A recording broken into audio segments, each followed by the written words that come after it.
आप सुन रहे हैं हज़ारों दमकते आफ़ताब का भाग 6। तुम्हें पता है कि मैं कौन हूँ? मरियम ने लड़की से पूछा। लड़की की आंखें हिली। तुम्हें पता है कि क्या हुआ है? लड़की का मुंह कांपा। उसने अपनी आंखें बंद कर ली। उसे कुछ निकला।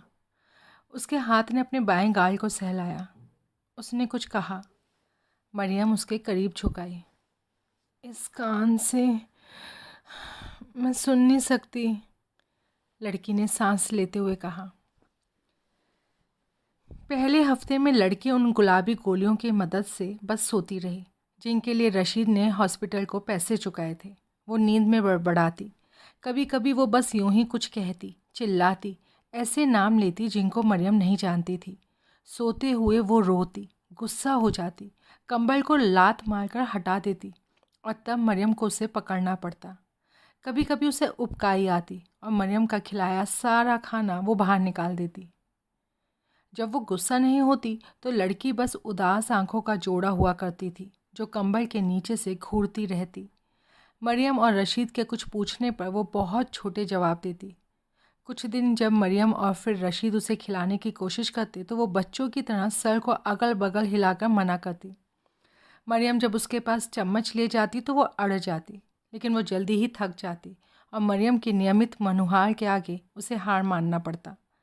इसके बाद वो देर तक रोती ही रहती। रशीद ने मरियम से कहा कि वो लड़की के चेहरे और गर्दन पर कटे हुए जख्मों और कंधे के गहरे घावों और पूरी बाहों और निचले पैरों पर एंटीबायोटिक ट्यूब लगा दे। मरियम उसकी दवाओं की पट्टियाँ बदलती जिनको वो धो धोकर इस्तेमाल में लाती। जब लैला को उबकाई आती तो मरियम उसके बालों को पीछे पकड़ के रखती। वो कब तक रहने जा रही है? उसने रशीद से पूछा। जब तक वो ठीक नहीं हो जाती। उसे देखो, वो कहीं जाने लायक है? बेचारी। वो रशीद को मिली थी। उसने मलबे से उसे खोद कर बाहर निकाला था।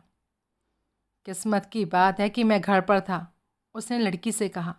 वो मरियम के बिस्तर की बगल में एक फोल्डिंग चेयर पर बैठा हुआ था जहाँ वो लेटी थी।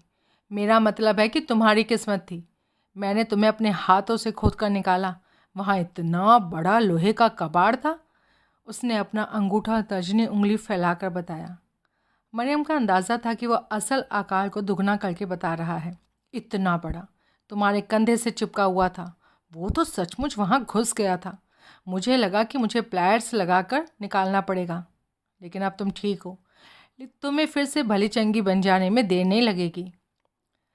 रशीद ने ही हाकिम की कुछ किताबें बचा ली थी। उनमें से अधिकतर राख हो चुकी थी। मुझे डर है बाकियों को लोगों ने लूट लिया।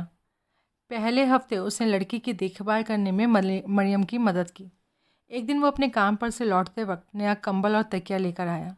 एक दिन गोलियों की एक शीशी लेकर आया। विटामिन, उसने कहा। राशिद ने ही लैला को बताया कि उसका दोस्त तारिक के घर पर कब्ज़ा कर लिया गया है। एक तोहफा, उसने कहा। सयाफ के कमांडर में से एक ने अपने 3 आदमियों को उसे तोहफे के तौर पर दिया है। तोहफा, हा। वो तीनों आदमी असल में अभी लड़के ही थे जिनके जवान चेहरे धूप में झुलस गए थे। मरियम जब उधर से गुजरती तो उनको देखती। वो हमेशा वर्दी में होते। तारिक के घर के सदर दरवाजे के सामने बैठकर ताश खेलते, सिगरेट पी रहे होते। उनके कलाशनिकोव दीवार से टिका कर रखी गई होती। अपमानजनक रवैये वाला भूरे रंग का लड़का उनका नेता था जो अपने में संतुष्ट दिखता था। सबसे छोटा सबसे चुप रहता था। यही वो लड़का था जो अपने दोस्तों के छुट्टे रवैये को खुले दिल से कबूल करने में हिचक दिखाता था। जब मरियम उधर से गुजरती तो वो मुस्कुराता और सर हिलाकर सलाम करता। जब वो ऐसा करता तो उसकी आत्मसंतुष्टि चली जाती और मरियम को उसकी दीनता की एक झलक मिल जाती जो अभी भी नापाक नहीं हुई थी। तभी एक सुबह उस घर पर रॉकेट आकर गिरे। बाद में अफवाह फैली कि वहदत के हज़ारा लोगों ने वो रॉकेट छोड़े थे। कुछ समय तक पड़ोसी मलबे में से लड़कों के टुकड़े बीनते रहे। मरियम सोचती कि रॉकेट ने जिस तरह उसके घर को धुएं से घिरे हुए मलबे में बदल दिया था, ऐसे में लड़की गैर मामूली तौर पर किस्मत ही वाली थी कि उसे बहुत छोटे जख्म आए थे और धीरे धीरे लड़की ठीक हो गई। अब वो ज़्यादा खाने लगी और अपने बालों को कंघा करने लगी। वो खुद से नहा लेती। अब रशीद और मरियम के साथ खाना खाने के लिए वो नीचे भी आने लगी। लेकिन तब बिना बुलाए कुछ यादें उभरती और एक पथरीली खामोशी फैल जाती या रुखाई छा जाती। वो चुपचाप बैठ जाती या फिर ढह पड़ती, फीकी नज़रों से देखती, डरावने सपने आते और एकाएक अथाह गम में डूब जाती। वो उल्टियाँ करने लगती और कभी कभी वो पछताती, मुझे यहाँ नहीं होना चाहिए, मुझे यहाँ भी नहीं होना चाहिए था, उसने एक दिन कहा। मरियम चादरें बदल रही थी। लड़की फर्श पर से उसे देख रही थी। अपने जख्मी घुटने उसने सीने से लगा रखे थे। मेरे अब्बा डब्बे बाहर निकालना चाहते थे, किताबें। उन्होंने कहा कि वो डब्बे मेरे लिहाज से काफ़ी बड़े थे, बहुत भारी थे, लेकिन मैंने उनको ढोने नहीं दिया। मैं इतनी बेचैन थी। जब घर के साथ ये हादसा हुआ तो मुझे भी उनके साथ अंदर होना चाहिए था। मरियम ने साफ चादर झटकी और उसे बिस्तर पर स्थिर होने दिया। उसने लड़की को देखा। उसने उसके भूरे घुंघराले बालों को देखा, उसकी छरहरी गर्दन, हरी आँखों, उसके ऊंचे गालों की हड्डियों को और उसके मोटे होठों को देखा। उसे याद आया कि लड़की जब छोटी थी तो वो सड़कों पर दिखती, तंदूर जाती हुई अपनी अम्मी के आगे पीछे डगमगाते हुए चल रही होती, अपने भाई के कंधों पर सवार होती। वो उसका छोटा भाई होता था जिसके कानों पर बालों का एक गुच्छा था और ये बढ़ई के लड़के के साथ कंचे खेल रही होती थी। लड़की मरियम को देख रही थी, मानो वो उससे इच्छा शक्ति के कुछ टुकड़े मांग रही हो, मानो चाहती हो कि वो उसका हौसला बढ़ाते हुए कुछ कहे। लेकिन मरियम उसे क्या समझदारी दे सकती थी, कैसा हौसला। मरियम को याद आया कि नाना को दफनाए जाने के दिन उसे कितनी कम राहत मिली थी जब मुल्ला फैजुल्ला ने उसे कुरान की लाइनें पढ़कर सुनाई थी। शुक्रिया उसका, जिसके हाथों में जहान है और जिसकी सारी चीज़ों पर हुक्म चलता है, जिसने मौत और ज़िंदगी बनाई है। वो एक दिन तुमको आजमा सकता है। कुरान ने सच्ची बात कही है। हमारे कंधों पर आ पड़ी हर एक आजमाइश और हर एक दुख के पीछे खुदा की हिकमत होती है। या फिर जब उन्होंने उसके अपराध बोध के बारे में बताया था, ऐसा ख्याल सही नहीं मरियम, जो वो तुमको तबाह कर देंगे। इसमें तुम्हारा कोई कसूर नहीं था, ये तुम्हारी गलती नहीं थी। वो इस लड़की से क्या कहती जो उसके बोझ को हल्का कर सके। लेकिन हुआ ये कि मरियम को कुछ कहना ही नहीं पड़ा, क्योंकि लड़की का चेहरा सुकड़ गया था और वो हाथ पैरों के बल पड़कर बोलने लगी कि वो बीमार पड़ने वाली है। रुको, रोके रखो, मैं तसला लाती हूँ। फर्श पर नहीं करो, मैंने बस अभी साफ़ किया। ओह ओह खुदाया। और तब उस धमाके से जिसने लड़की के अम्मी अब्बू की जान ले ली थी, महीने भर बाद एक दिन एक आदमी ने दस्तक दी। मरियम ने दरवाज़ा खोला। उस आदमी ने अपने आने का मकसद बताया। एक आदमी तुमसे मिलने आया है, मरियम ने बताया। लड़की ने तकिए से अपना सर उठाया। वो कहता है उसका नाम अब्दुल शरीफ है। मैं किसी अब्दुल शरीफ को नहीं जानती। खैर, वो तुम्हें तलाशते हुए यहाँ आया है। नीचे आकर उससे मिलो, तुम्हारा मिलना ज़रूरी है। लैला अब्दुल शरीफ के सामने बैठी थी। शरीफ एक दुबला सा छोटे सर वाला आदमी था, जिसकी गोल नाक उसके गालों के जख्मों के निशान के बीच से झांक रही थी। उसके बाल छोटे और सियाह थे और पिंक कुशन पर लगे पिनों की तरह उसके सर पर तंग कर खड़े थे। तुमको मुझे माफ़ करना होगा हमशीरा, उसने अपना ढीला कॉलर ठीक करते हुए और रुमाल से भौहें पूछते हुए कहा। मुझे डर है कि मैं भी पूरी तरह से उबर नहीं पाया हूँ। अभी 5 दिन और मुझे लेनी पड़ेगी। क्या कहते हैं उन्हें, वो सल्फा गोलियाँ। हाँ। लैला ने अपनी सीट पर स्थिति बदली ताकि वो अपना दाहिना अच्छा कान उसके करीब ला सके। क्या आप मेरे अम्मी अब्बू के दोस्त थे? नहीं नहीं, अब्दुल शरीफ ने जल्दी से कहा। माफ़ कीजिएगा। उसने एक उंगली उठाई और मरियम द्वारा सामने रखे गए पानी से एक लंबी घूंट भरी। मेरा अंदाज़ा है मुझे शुरू से बताना चाहिए। उसने अपने होठों और फिर से भौहों को सुखाया। मैं एक कारोबारी हूँ। मेरे कपड़े की दुकान है जहाँ अधिकतर मर्दों के कपड़े बिकते हैं। चापन, टोपियाँ, तुम्बन, सूट, टाई, जो भी तुम नाम लो। काबुल में मेरे 2 स्टोर थे, एक तैमानी में और दूसरा शारे 9 में। हालांकि अभी अभी मैंने उन्हें बेच दिया है। और 2 पाकिस्तान में है, पेशावर में। वहीं मेरा गोदाम भी है। इसलिए मैं काफ़ी सफ़र करता हूँ, आता जाता रहता हूँ। इन दिनों ये, उसने अपना सर हिलाया और थकान भरी हंसी हंसा। बस कहिए कि एक बहादुरी का ही काम है। हाल के दिनों में मैं कारोबार के सिलसिले में ऑर्डर लेने और स्टॉक दिखाने जैसे कामों के सिलसिले में पेशावर में था। मैं अपने परिवार से भी मिलने गया था। हमारी 3 बेटियां हैं। अल्हम्दुलिल्लाह। जब मुजाहिदीनों ने एक दूसरे का गला काटना शुरू किया तो मैंने अपने परिवार को पेशावर पहुंचा दिया। मैं नहीं चाहता था कि उनका नाम भी शहीदों की फहरिस्त में जुड़ जाए, ना ही मेरा। ईमानदारी से कहूँ तो जल्दी ही मैं भी उनके साथ ही रहने लगूँगा इंशाअल्लाह। बहरहाल मुझे पिछले बुधवार से पहले काबुल लौट आना था, लेकिन जैसा नसीब में था मैं बीमार पड़ गया। मैं तुमको ये सुनाकर उबाऊँगा नहीं हमशीरा, बस इतना कहना काफ़ी है कि जब मैं चलने लगा तो टूटे हुए शीशों के ऊपर से गुज़र रहा हूँ। मैं तो नहीं चाहूँगा कि हिकमतियार को भी ऐसी बीमारी हो। मेरी बीवी नादिया जान ने, उस पर अल्लाह का करम हो, मुझसे फ़रियाद की कि मैं डॉक्टर को दिखाऊं, लेकिन मैंने सोचा कि मैं इसे एस्प्रिन और खूब सारे पानी से मात दे दूँगा। नादिया जान जोर देती नहीं और मैंने कहा कि नहीं। हम आगा पीछा करते रहे। तुमको ये कहावत तो पता ही होगी कि एक बेवकूफ़ गधे को एक बेवकूफ़ हाँकने वाला चाहिए होता है। इस बार लगता है कि गधा जीत गया, यानी कि मैं। उसने बाकी पानी पीकर गिलास मरियम की तरफ बढ़ा दिया। अगर आपको जहमत ना हो तो। मरियम ने गिलास लिया, उसे भरने चली गई। कहने की ज़रूरत नहीं कि मुझे उसकी बात सुन लेनी चाहिए थी। वो हमेशा ज़्यादा समझदार रही है। खुदा उसकी उम्र दराज करे। वक्त गुजरा और मैं अस्पताल में, जहाँ मैं बुखार से तप रहा था और ऐसे काँप रहा था जैसे हवा में बेद पेड़ काँपता है, मुश्किल से ही मैं खड़ा हो पा रहा था।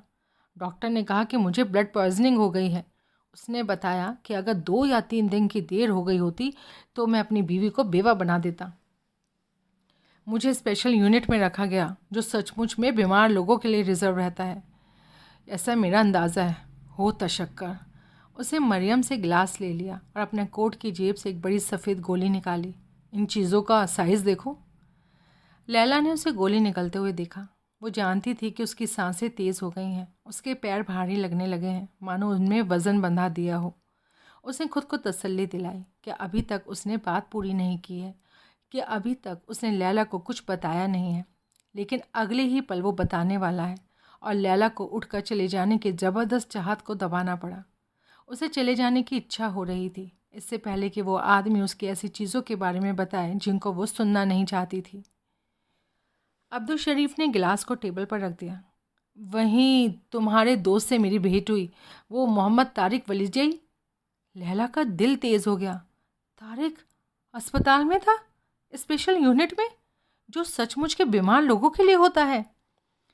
उसने सूखा हुआ थूक निकला। अपनी कुर्सी पर वो हिली। उसने खुद अपने से भी चुरा लेना था।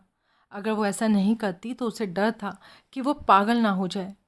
उसने अपने ख्यालों को अस्पताल और स्पेशल यूनिट से हटाया और इस बात पर सोचने लगी कि उसने तारिक का पूरा नाम तब से नहीं सुना था जब से कई साल पहले उन दोनों ने सर्दियों के फ़ारसी कोर्स में नाम लिखाया था।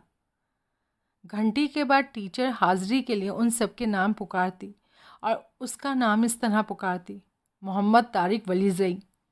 तब उसका पूरा नाम सुनकर लैला को हंसी आ जाती। उसके साथ जो हुआ था उसके बारे में मुझे एक नर्स से पता लगा। अब्दुल शरीफ ने बात आगे बढ़ाई। वो अपना सीना थपथपा रहा था, मानो गोली के जाने के लिए रास्ता बना रहा हो। जितने वक्त मैं पेशावर में रहा मुझे उर्दू अच्छी खासी समझ में आने लगी थी। जो भी हो, बातों को जोड़कर मुझे ये समझ में आया कि तुम्हारा दोस्त पेशावर जा रही रिफ्यूजियों से भरी हुई एक लॉरी में था। उसमें 23 लोग सवार थे। सरहद के करीब वे 2 तरफा गोलीबारी में फंस गए। एक रॉकेट लॉरी से आ लगा। शायद वो निशाना चूक गया था, लेकिन इन लोगों के बारे में कुछ नहीं कहा जा सकता, कुछ भी नहीं। महज 6 लोग बचे और उन सबको उसी यूनिट में भर्ती किया गया। 3 तो 24 घंटे के भीतर मर गए। उनमें से बचे हुए 2 मुझे समझ में आया कि वो दोनों बहनें थीं। उनको हॉस्पिटल से छुट्टी दे दी गई।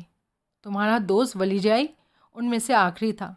जब मैं वहाँ पहुँचा तो उसे वहाँ रहते हुए करीब 3 हफ्ते हो चुके थे। तो वो जिंदा था। उफ, कितनी बुरी तरह से उसे चोट पहुँचाई थी इन लोगों ने। लैला ने पागलपन से सोचा, कितनी बुरी तरह, इतनी बुरी तरह कि उसे आखिरकार स्पेशल यूनिट में रहना पड़ा। लैला जानती थी कि उसके पसीने निकल आए हैं, उसका चेहरा गर्म हो गया है। उसने कुछ और सोचने की कोशिश की, कोई मज़ेदार चीज़, जैसे कि बॉबी और तारिक के साथ बुद्धों को देखने के लिए बमियान के उन सफ़र के बारे में। लेकिन उसकी जगह तारिक के अम्मी अब्बू की तस्वीरें घूम गईं। उल्टी हुई लॉरी में फंसी हुई तारिक की अम्मी धुएं के बीच से तारिक को पुकार रही हैं। उनकी बाहें और सीना आग में जल रहे हैं। उनकी खोपड़ी पर विग पिघल रहा है। लैला को जल्दी जल्दी सांसें लेनी पड़ी। वो मेरी बगल वाले बिस्तर पर था। हमारे बीच कोई दीवार नहीं थी, सिर्फ एक पर्दा था, इसलिए मैं उसे अच्छी तरह देख सकता था। अब्दुल शरीफ को अचानक अपनी शादी की अंगूठी के साथ खेलने की ज़रूरत महसूस हुई। वो अब ज़्यादा धीरे धीरे बोल रहा था। तुम्हारा दोस्त वो बुरी तरह, बहुत ही बुरी तरह ज़ख्मी था, समझी? उसकी देह में हर कहीं से रबर ट्यूब लगे हुए थे। पहले तो पहले उसने अपना गला साफ किया, थोड़ा खंखारा। पहले तो मैंने सोचा कि इसी हमले में उसने दोनों पाँव खोए हैं, लेकिन नर्स ने बताया ऐसा नहीं था। इस हमले में उसने केवल दाहिना पाँव खोया है। बायां पाँव का मामला किसी पुराने जख्म से जुड़ा था। कुछ अंदरूनी चोटें भी थीं। वो उसका 3 बार ऑपरेशन कर चुके थे। उसकी आंतों के कुछ हिस्से निकाले जा चुके थे और मुझे याद नहीं क्या क्या था। वो तो जल गया था बुरी तरह से। मैं बस इतना ही बता सकता हूँ। यकीनन तुम खुद ही बहुत बुरे ख्वाबों से गुजर रही हो हमशीरा। उनमें कुछ और जोड़ने में कोई समझदारी तो नहीं है।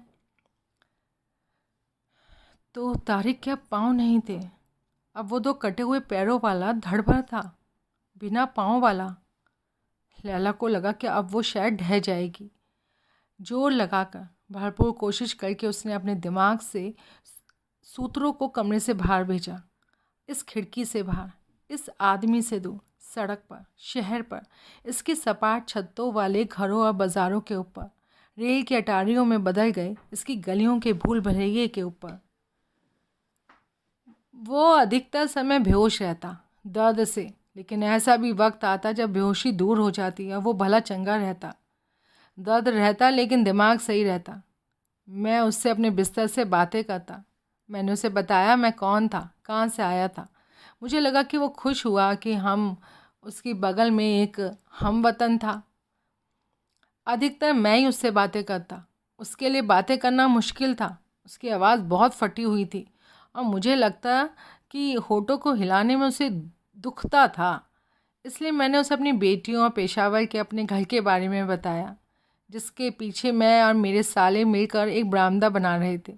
मैंने उसको बताया मैंने काबुल के अपने स्टोर बेच दिए हैं और कागजी कार्रवाई पूरी करने जा रहा हूँ। ये उतना नहीं था, लेकिन इसने उसका दिल भर आया। कम से कम मुझे तो ऐसे ही लगता है। कभी कभी वो बोलता भी था। आधे वक्त तो मैं समझ नहीं पाता था कि वो क्या बोल रहा है, लेकिन मैं काफ़ी बातें समझ लेता। उसने मुझे बताया वो कहाँ रहता है। उसने गजनी में अपने चाचा के बारे में बताया और अपनी अम्मी के खाने और अब्बा की बढ़ईगिरी और उनके ऑर्किडियन बजाने के बारे में भी बताया। लेकिन सबसे ज़्यादा वो तुम्हारे बारे में बातें करता था हमशीरा। उसने बताया कि तुम उसकी सबसे पुरानी याद थी। उसने ऐसे ही मुझे बताया। मुझे लगता है कि ये सही था। हाँ, मैं बता सकता हूँ वो तुम्हारी बहुत बहुत परवाह करता था। ठीक, ये तो बहुत साफ दिखता था। लेकिन उसने कहा कि वो खुश था कि तुम वहाँ नहीं थी। उसने कहा कि वो नहीं चाहता था कि वो तुमको ऐसे देखे। लैला को फर्श पर टिके अपने पाँव फिर से वजनी लगने लगे, मानो उसका सारा का सारा खून नीचे पैरों में, ज़मीन में इकट्ठा हो गया। लेकिन उसका दिमाग कहीं दूर था, आज़ाद और उड़ता हुआ, तेज़ी से भागते हुए, मानो कोई मिसाइल काबुल के पार जा रहा हो, ऊबड़ खाबड़ भूरी पहाड़ियों के पार जा रहा हो, सेज के पेड़ों के झुरमुटों से भरे हुए रेगिस्तानों के पार, नुकीली लाल चट्टानों वाले दरों को पीछे छोड़ता हुआ और बर्फ़ से भरे पहाड़ों के पार जाता हुआ। जब मैंने उसे बताया कि मैं काबुल लौट रहा था, तो उसने मुझसे कहा कि मैं तुमको ढूंढूं। उसने कहा कि मैं तुमको बताऊं कि वो तुम्हारे बारे में सोच रहा था, कि वो तुम्हें याद कर रहा था। मैंने वादा किया मैं ये करूँगा। देखो, मैं उसे कुछ कुछ पसंद करने लगा था। वो एक अलग तरह का लड़का था, मैं कह सकता हूँ। अब्दुल शरीफ ने रुमाल से अपनी भौहें पोंछी। एक रात में जगा, उन्होंने कहना जारी रखा। शादी की अंगूठी में उनकी दिलचस्पी फिर जग गई थी। मुझे लगता है कि रात ही हो रही होगी। उन जगहों के बारे में इसके बारे में बताना मुश्किल ही है हमशीरा। वहाँ खिड़कियाँ नहीं थी ना, सूरज उगता डूब जाता और आपको उसकी खबर ही नहीं होती। लेकिन मैं जगा और मेरे बगल के बिस्तर पर शोरगुल जैसा कुछ हो रहा था। तुम्हें समझना होगा, मैं भी खूब सारी दवाएं खाता था और सोता जागता रहता था, इसलिए बताना मुश्किल होता कि आपने क्या सपने में देखा और क्या हकीकत में। मुझे बस इतना याद था कि बिस्तर के चारों ओर डॉक्टर जमा थे और इस या उसको बुला रहे थे। अलार्म बज रहे थे, ज़मीन पर सुइयाँ पड़ी थी। सवेरे बिस्तर खाली था। मैंने नर्स से पूछा। उसने बताया लड़के ने बहादुरी से संघर्ष किया था। लैला हल्के हल्के जानती थी कि वो सर हिला रही थी। वो जानती थी, बेशक वो जानती थी। वो ये सब तब से ही जानती थी जब से वो इस आदमी के सामने आकर बैठी थी कि वो यहाँ क्यों आया है, कि वो कौन सी ऐसी खबर अपने साथ लाया है। पहले तो मैं नहीं सोचता था कि तुम्हारा कोई वजूद भी है, वो अब बोल रहा था। मुझे लगा कि वो मॉर्फिन की बेहोशी में बोल रहा है। शायद मैंने ये उम्मीद भी की थी कि तुम सचमुच में नहीं हो। मुझे बुरी खबरें सुनाने से हमेशा डर लगता है, लेकिन मैंने उससे वादा किया था और जैसा कि मैंने कहा, मैं उसको पसंद करने लगा था। इसलिए मैं कुछ दिन पहले यहाँ आया। मैंने तुम्हारे बारे में आसपास पूछा, कुछ पड़ोसियों से बात की। उन्होंने इस घर की तरफ इशारा किया। उन्होंने ये भी बताया कि तुम्हारे अम्मी अब्बा के साथ क्या हुआ। जब मैंने इसके बारे में सुना तो खैर मैं वापस चला गया। मैं तुमको बताने नहीं जा रहा था। मैंने तय किया कि तुम्हारे लिए ये बहुत ज़्यादा हो जाएगा और किसी के लिए भी ज़्यादा हो जाएगा। अब्दुल शरीफ ने टेबल पार किया और लैला के घुटनों पर एक हाथ रखा। लेकिन मैं लौट आया क्योंकि आखिरकार मैंने सोचा कि वो चाहता था कि तुम जानो। मैं तो यही मानता था। मुझे बेहद अफसोस है। मैं चाहता। लैला अब सुन नहीं रही थी। वो उस दिन को याद कर रही थी कि जब एक आदमी पंजशेर से उसके भाइयों अहमद और नूर की मौत की खबर लेकर आया था। उसे बाबी याद आए, जिनका चेहरा सफ़ेद पड़ गया था और वो पलंग में कंधे झुकाए धंस गए थे। उसे अम्मी याद आईं, जिनका हाथ ये खबर सुनते ही मुंह पर चला गया था। लैला ने देखा था कि अम्मी उस दिन तबाह हो गई थी और इससे लैला डर गई थी, लेकिन उसे सचमुच में कोई दुख महसूस नहीं हुआ था। वो अपनी अम्मी के नुकसान की भयानकता को नहीं समझ पाई थी। अब एक और मौत की खबर लेकर आया ये एक अजनबी। अब वो कुर्सी पर बैठी हुई है। क्या ये इस बात के लिए उसे मिला दंड है, सज़ा है कि वो अपनी अम्मी के दुख से दूर रही थी? लैला को याद आया कि कैसे अम्मी ज़मीन पर गिर गई थी, कैसे वो चिल्ला रही थी, अपने बाल नोच रही थी। लेकिन लैला वो भी नहीं कर सकी। वो तो हिलडुल भी नहीं सकी। वो अपनी पेशियों तक ना हिला सकी। इसके बजाय वो कुर्सी पर बैठी रही, अपने हाथ गोद में पड़े उसके हाथ गोद में पड़े रहे, आंखें खला में ताकती रही और उसने अपने दिमाग को उड़ने के लिए खुला छोड़ दिया था। उसने इसे तब तक उड़ने दिया जब तक उसने जगह नहीं खोज ली, एक अच्छी और महफूज जगह जहाँ जौ के हरे खेत थे, साफ पानी बह रहा था और हज़ारों भूए हवा में उड़ रहे थे, जहाँ बाबी अकासिया के एक पेड़ के नीचे किताब पढ़ रहे थे और तारिक अपने सीने पर हाथ बांधे झपकी ले रहा था, जहाँ लैला धारा में अपने पाँव डुबो सकती थी और कदीम धूप में धुली हुई चट्टानों के खुदाओं की ताकती निगाहों के नीचे सपने देख सकती थी।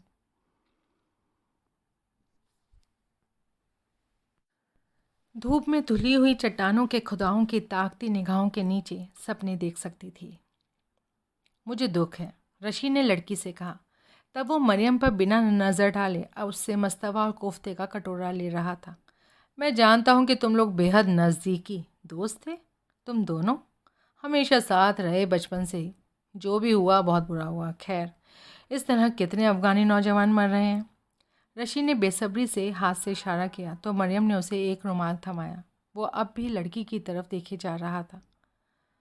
बरसों से मरियम ने उसे खाते हुए देखा था, चबाते हुए, हिलती हुई उसकी कनपटियों की पेशियाँ, एक हाथ से उसका छोटा सा भात का गोला बनाना, दूसरे हाथ को उलट कर चिकनाई पोंछना, मुंह के कोने में चिपक गए दानों को हटाना। बरसों से वो बिना ऊपर देखे, बिना बोले खाता आ रहा था। अपराधी ठहराती हुई उसकी खामोशी मानो कोई फैसला सुनाया जा रहा हो या फिर एक तोहमत लगाती गुड़गुड़ाहट से टूटती। जीभ ऐसे कुटकुटाती मानो नापसंदीदगी जाहिर कर रही हो, और रोटी या पानी के लिए एक शब्द वो हुक्म में सुनाता। आज आज वो चम्मच से खा रहा था, रुमाल इस्तेमाल कर रहा था। पानी मांगती उसने लुत्फ़ैन कहा और बातें की, जोश में और लगातार बातें। तुम मुझसे पूछो तो अमेरिकियों ने हिकमतियार को हथियार देकर गलती की।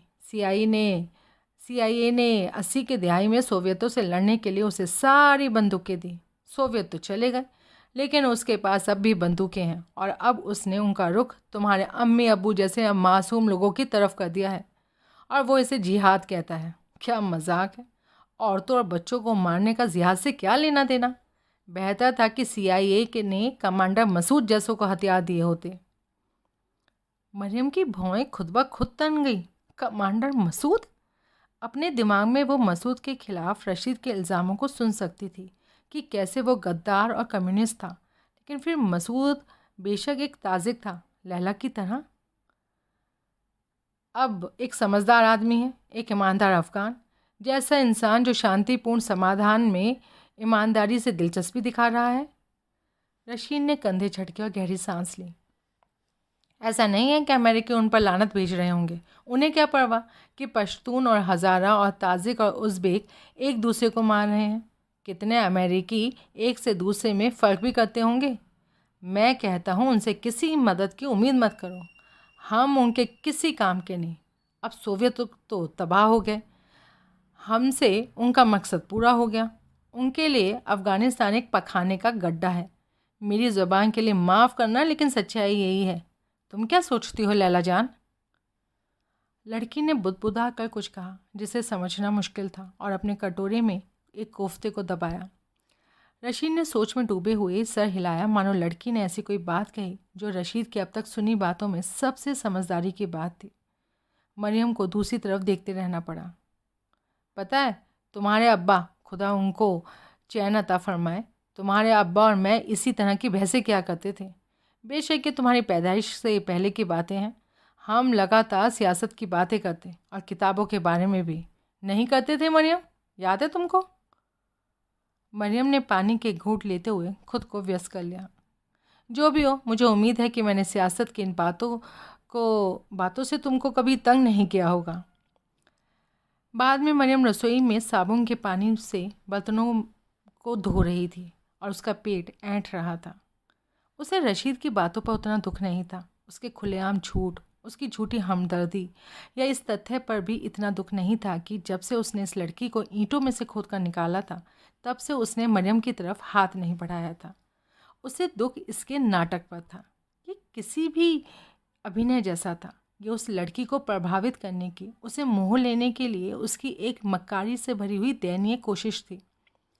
और अचानक मरियम जान गई कि उसका शक सही था।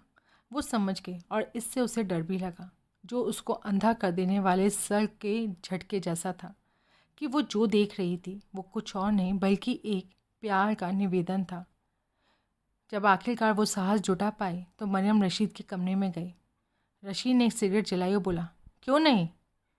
मरियम तभी जान गई थी कि वो हार चुकी है। वो उम्मीद कर रही थी कि शायद रशीद हर बात से इनकार कर देगा। वो इन सब से जो मतलब निकाल रही थी, उन पर वो हैरान होने का दिखावा करेगा, शायद गुस्सा भी हो जाए। तब शायद मरियम को थोड़ी राहत मिलेगी, तब शायद वो उसे शर्मिंदा कर सकेगी। लेकिन रशीद ने शांति से कबूल कर लेने और उसके सपाट लहजे ने मरियम का साहस छीन लिया। बैठो, उसने कहा, और वो अपने बिस्तर पर दीवार से टेक लगाए पड़ा था, और उसके मोटे पैर दरी पर फैले हुए थे। बैठ जाओ, इससे पहले कि बेहोश होकर गिर पड़ो और अपना सर फोड़ लो। मरियम ने खुद को उसके बिस्तर के बगल में एक फोल्डिंग कुर्सी पर गिरते हुए महसूस किया। मुझे एस्ट्रे दोगी?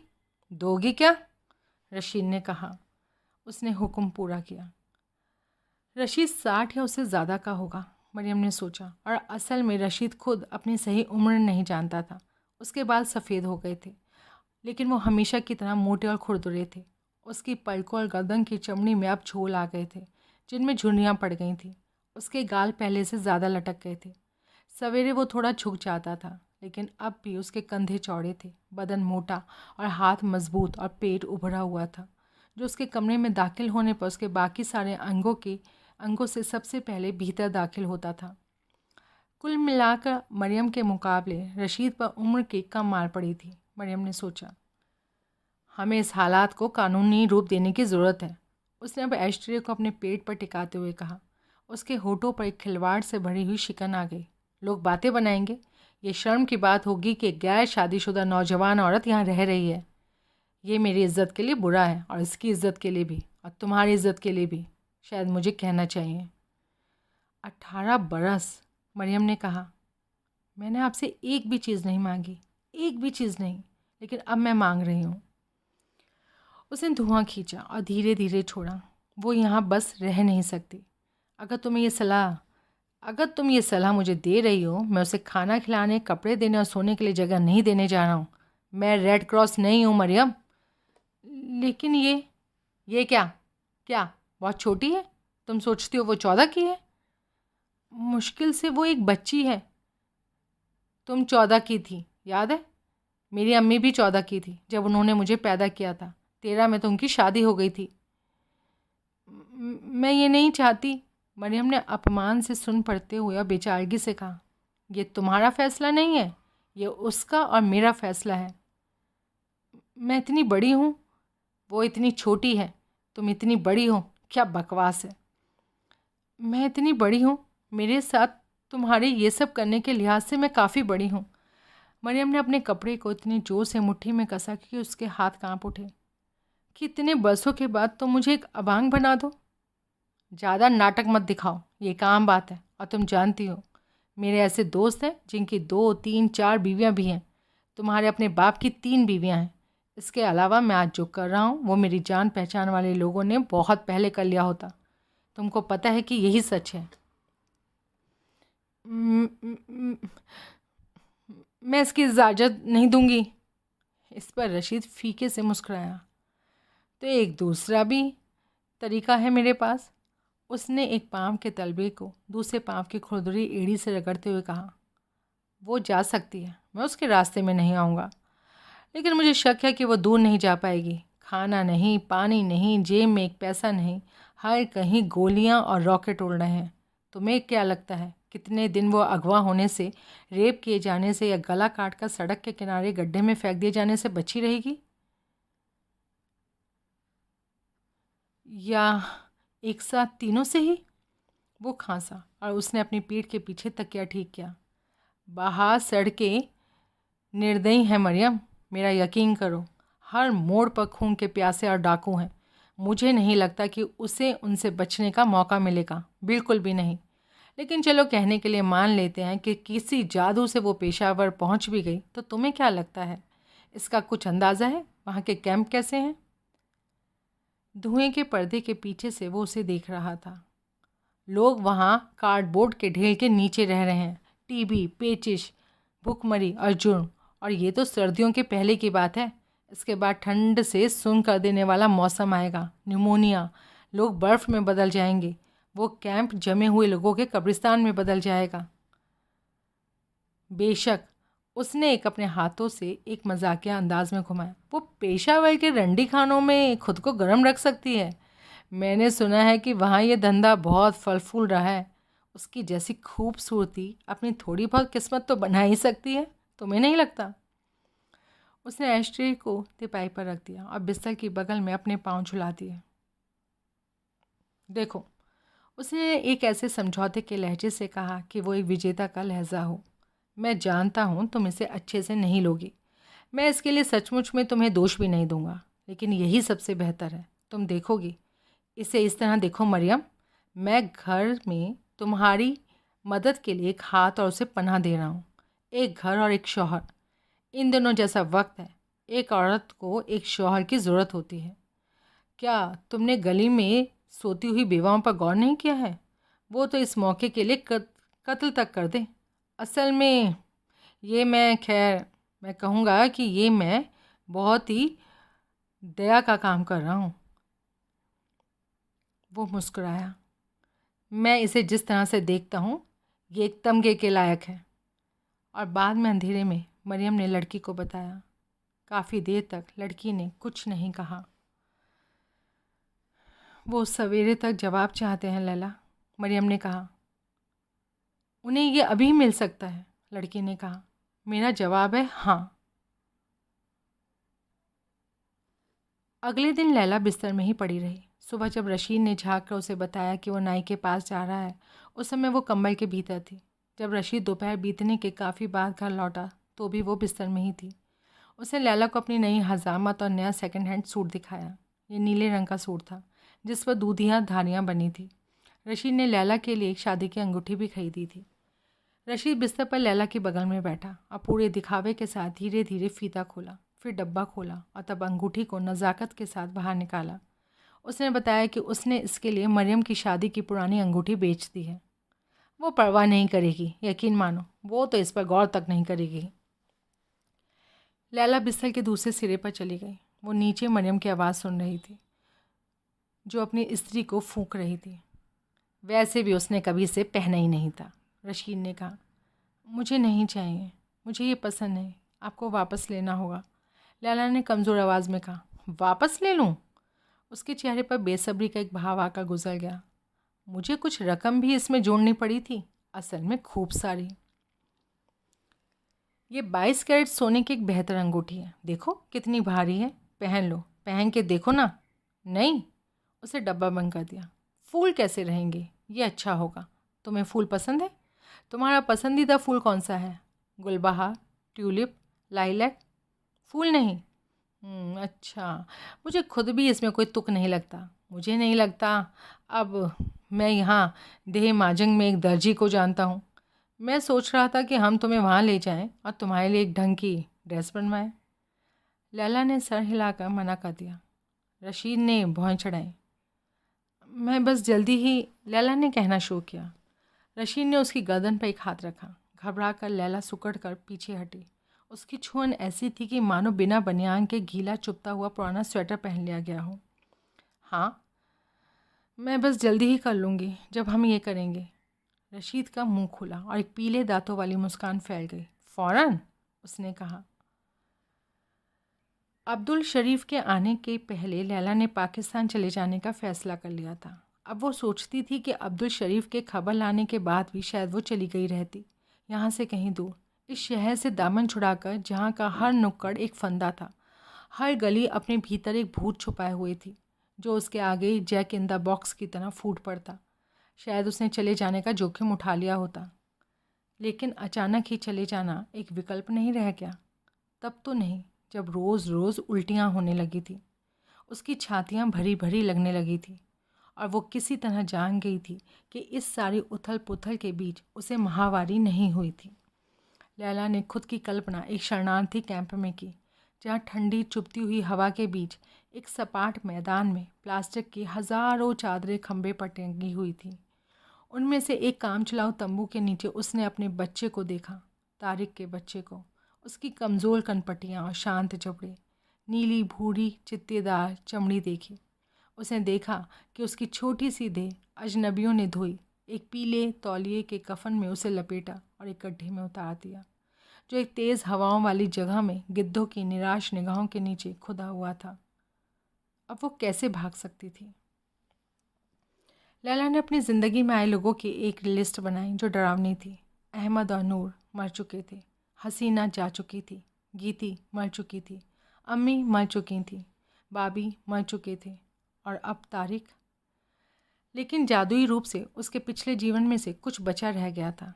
ये उस आदमी के साथ उसका आखिरी सूत्र था जिसके साथ अभी पूरी तरह अकेली पड़ जाने से पहले वो हुआ करती थी। तारिक का एक हिस्सा अब भी उसके भीतर जिंदा था। उसमें से नन्हे हाथ फूट रहे थे, पारभासी हाथ उग रहे थे। अपनी पिछली ज़िंदगी में से तारिक के अकेली बची रह गई चीज़ों को वो जोखिम में कैसे डाल सकती थी? फ़ौरन ही उसने फ़ैसला कर लिया था। तारिक के साथ बिताए गए दिनों के बाद 6 हफ्ते बीत चुके थे। देर हुई तो राशिद को संदेह होने लगेगा। वो जानती थी कि वो जो कर रही थी वो गलत था, गलत, कपट से भरा हुआ और शर्मनाक, और ये मरियम के प्रति पूरी तरह नाइंसाफ़ी थी। लेकिन अभी जब उसके भीतर एक बच्चा अभी शहतूत से भी बड़ा नहीं हुआ था, लैला ने इसे देख लिया था कि एक माँ को किन किन चीज़ों की कुर्बानियाँ देनी पड़ती है, और शराफत इनमें से सबसे पहली चीज़ थी। उसने अपना हाथ अपने पेट पर रखा। उसने अपनी आंखें बंद कर ली। लैला उस दबे हुए जश्न को टुकड़ों टुकड़ों में याद करती। रशीद के सूट की धूधियाँ धारियाँ, उसके बालों के स्प्रे की तीखी महक, उसके गले की उभरी हुई हड्डी के ठीक ऊपर दाढ़ी बनाते हुए आई छोटी सी खरोच, उंगली पहनाते हुए तंबाकू के धब्बों वाली उसके उंगलियों की खुरदुरी गुद्दी, कलम। उस कलम को नहीं चलना, एक नई कलम की तलाश, निकाहनामा, दस्तखत किया जाना, रशीद के सदे हुए हाथ और लैला के कांपते हुए दुआएं। शीशे में गौर करना कि रशीद ने अपनी भौहें कतरी हैं और कमरे में खड़ी होकर मरियम ये सब देख रही थी। उसके अस्वीकार से हवा ठहरी हुई थी। लैला पुरानी बीवी से निगाहें मिलाने की हिम्मत नहीं जुटा पाई। उस रात रशीद की ठंडी चादरों के नीचे पड़े हुए उसने उसे पर्दे खींचते हुए देखा। रशीद के हाथ अभी लैला की कमीज़ के बटनों को खोलते और उसकी सलवार के नाड़े को झटक कर खींचते। इससे पहले ही वो कांपने लगी थी। रशीद उत्तेजित हो रहा था। उसकी उंगलियां उसकी अपनी कमीज़ और बटन खोल नहीं पा रही थी। लैला उसके झुके हुए सीने, उसकी उभरी हुई नाभि, उसके बीच में एक छोटी सी नीली नस को, उसके सीने पर मोटे सफ़ेद बालों के गुच्छे को, उसके कंधे को और कोहनी के ऊपर बाहों को देख पा रही थी। अपनी देह पर वो उसकी आंखों को रेंगते हुए महसूस कर रही थी। खुदा मेरी मदद करो, मुझे लगता है मैं तुमसे प्यार करता हूँ, रशीद ने कहा। किटकिटाते हुए दांतों से लैला ने बत्तियाँ बुझा देने को कहा। बाद में जब लैला को यकीन हो गया कि रशीद सो गया है, उसने चुपचाप दरी के नीचे से एक छुरी निकाली जिसे उसने पहले से छुपा रखा था। उसे उसने अपनी तर्जनी उंगली की गद्दी में चुभो लिया। फिर उसने कंबल उठाया और अपनी उंगली उस जगह पर रखकर खून बहने दिया जहां उन्होंने प्यार किया था। मरियम। दिन में लड़की का कोई निशान नहीं मिलता, बस उसके बिस्तर के स्प्रिंग बजते और ऊपर से कदमों की आहटें आती। नहाने के कमरे में वो पानी गिरा रही होती या ऊपर के कमरे से शीशी में खनखनाते चम्मच की आवाज़ आती। कभी कभी वो दिखाई देती। मरियम की निगाह के दायरे में उसकी लहराती हुई पोशाक का धुंधला सा दृश्य, सीढ़ियों पर भागते हुए चढ़ना, सीने पर बंधे हुए उसके हाथ, एड़ियों पर बजती हुई चप्पलें। लेकिन उसका आपस में टकरा जाना लाजमी था। मरियम को लड़की सीढ़ियों पर या पतले गलियारे में या रसोई में या फिर आंगन से आते हुए दरवाजे में मिल जाती। जब वो इस तरह मिल जाती, एक असहज सा तनाव उनके बीच पसर जाता। लड़की अपनी स्कर्ट समेटती और एक या दो शब्द माफ़ी के कहकर तेज़ी से चली जाती। मरियम बगल से उसे देखती और उसे लड़की का शर्म के मारे लाल हो जाना दिख जाता। कभी कभी मरियम को उसमें से रशीद की महक आती। वो लड़की की चमड़ी पर रशीद के पसीने, उसके तंबाकू, उसकी चाहतों की गंध महसूस कर सकती थी। खुशकिस्मती से सेक्स अब उसकी ज़िंदगी का बंद हो चुका अध्याय था। इसे ख़त्म हुए कुछ समय हो चुका था और अब रशीद के नीचे पड़े रहने के उन कठिन पलों का ख्याल भी उसके अंतड़ियों में ऐंठन पैदा कर देता था। हालांकि मरियम और लड़की के बीच आपसी सहमति से एक दूसरे से बचने का खेल रातों में मुमकिन नहीं था। रशीद कहता कि वो एक परिवार है। वो जोर देकर कहता कि वो एक परिवार है और परिवारों को एक साथ ही खाना खाना होता है। ये क्या है? वो उंगलियों की मदद से हड्डी से गोश्त अलग करने की कोशिश करते हुए कहता। प्यार भरे बर्ताव का दिखावा लड़की से शादी के एक हफ्ते बाद ही उसने छोड़ दिया था। क्या मैंने बुतों की जोड़ियों से शादी की है? चलो मरियम, उससे कुछ कहो। वो तुम्हारे शयूर ही कहाँ है? हड्डी से रोगन चूसते हुए उसने लड़की से कहा। लेकिन तुम उसे दोष मत देना, वो तो चुप चुप सी है। ये तो खुदा का करम है सचमुच में, क्योंकि वल्लाह अगर किसी इंसान के पास कहने के लिए बहुत कुछ ना हो तो उसके शब्द डंक की तरह चुभने वाले भी हो सकते हैं। हम शहरी लोग हैं, तुम और मैं, लेकिन ये तो देहाती है। देहाती भी नहीं, वो एक गांव के बाहर एक मिट्टी के बने कोलबा में पली बड़ी है।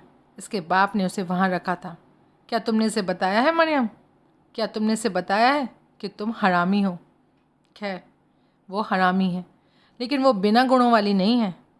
सारी खूबियां हैं उसमें, तुम खुद देख लोगी लैला जान। एक बात तो ये है कि वो मजबूत है, मेहनती है और इसमें कोई बेईमानी नहीं है। मैं तो यूँ कहूँगा कि अगर ये एक कार होती तो ज़रूर ये वोल्गा होती। मरियम अब 33 साल की थी, लेकिन वो शब्द हरामी उसे अब भी चुभता था। उससे सुनकर मरियम को महसूस होता था कि वो एक कीड़ा है, एक कॉकरोच है। उसे कलाइयाँ खींचती नाना याद आती। तुम एक फूहड़ छोटी हरामी हो, जितना कुछ मैंने सहा है ये उसका इनाम है, विरासत में मिली हुई फूहड़ छोटी हरामी। तुम, रशीद ने लड़की से कहा, दूसरी तरफ तुम एक बेंच होती, एक नई नवेली पहले दर्जे की चमचमाती बेंच। वाह वाह। लेकिन उसने अपनी चिकनाई से भरी तर्जनी उंगली उठाई। बेंच का ख्याल रखना होता है, इसकी खूबसूरती और इसकी कारीगरी की इज्जत करनी होती है। देखो हो, तुम ज़रूर सोच रही होंगी कि मैं पागल हूँ, दीवाना हूँ, जो इन सब ऑटोमोबाइल की बात कर रहा हूँ। मैं नहीं कह रहा हूँ कि तुम कार हो, मैं बस अपनी बात समझा रहा था। आगे ये हुआ कि रशीद ने भात का जो गोला बना रखा था उसे प्लेट में रख दिया। उसका हाथ खाने पर झूल गया। उसने नर्म ख्यालों में डूबा हुआ भाव बनाया। मरे हुए लोगों के बारे में बुरी बातें नहीं कहनी चाहिए, और शहीदों के बारे में तो और भी नहीं। और जब मैं ये कह रहा हूँ तो मेरा इरादा अनादर जताने का नहीं है, लेकिन मैं ये चाहता हूँ कि तुम इसे जान लो। जिस तरह से तुम्हारे अम्मू और अब्बू ने, अल्लाह उन्हें माफ़ करे और वो जन्नत अता फरमाए, तुमको लेकर नरमी बरती, उसको लेकर मेरे अपने कुछ ख़ास ख्यालात हैं, मुझे माफ़ करना। लड़की ने जो ठंडी हिकारत से भरी निगाह रशीद पर डाली, वो मरियम से ये छुपी ना रह सकी। लेकिन रशीद नीचे देख रहा था और वो ये जान नहीं सका। कोई बात नहीं, मामला ये है कि अब मैं तुम्हारा शौहर हूँ, और अब ये जिम्मेदारी मुझ पर है कि मैं न केवल तुम्हारी इज्जत बल्कि हमारी इज्जत, हाँ हमारे नंग और नामूस की हिफाजत करूँ। ये एक शौहर की जिम्मेदारी होती है। तुमने इसको लेकर मुझे फ़िक्र में डाल दिया है। मेहरबानी करो, अपने आप में तुम मलिका हो और ये घर तुम्हारा महल है। तुम्हें कोई काम करवाना हो तो तुम मरियम से कहो, और वो इसे तुम्हारी खातिर करेगी। करोगी ना मरियम? और हाँ, तुम्हें कोई फैंसी चीज़ चाहिए तो मैं तुम्हें ला कर दूँगा। देखो, इस तरह का शौहर हूँ मैं। बस बदले में मैं यही चाहता हूँ। खैर, ये तो बहुत ही मामूली सी चीज़ है। मैं चाहता हूँ कि मेरे बिना तुम घर से बाहर निकलने से बचो। बस यही। मामूली है नहीं? अगर मैं नहीं रहूँ और तुम्हें फ़ौरन कोई चीज़ चाहिए तो तुम मरियम को भेज सकती हो, वो बाहर जाकर तुम्हारे लिए ला कर देगी। यकीनन तुमने एक फ़र्क पर गौर किया होगा। खैर, कोई वोल्गा और बेंच को एक ही तरह से तो चला नहीं सकता। ये तो बहुत ही बेवकूफ़ाना होगा, नहीं होगा क्या? हो, मैं ये भी चाहता हूँ कि जब हम साथ साथ बाहर जाएं तो तुम बुर्का पहना करो। बेशक ये तुम्हारी अपनी हिफाजत के लिए है, पर यह सबसे अच्छा है। इतनी फुहश औरतें अभी शहर में हैं, इतने घिनौने इरादे, एक शादीशुदा औरत को भी बेइज्जत करने की इतनी बेचैनी। इसलिए बस यही।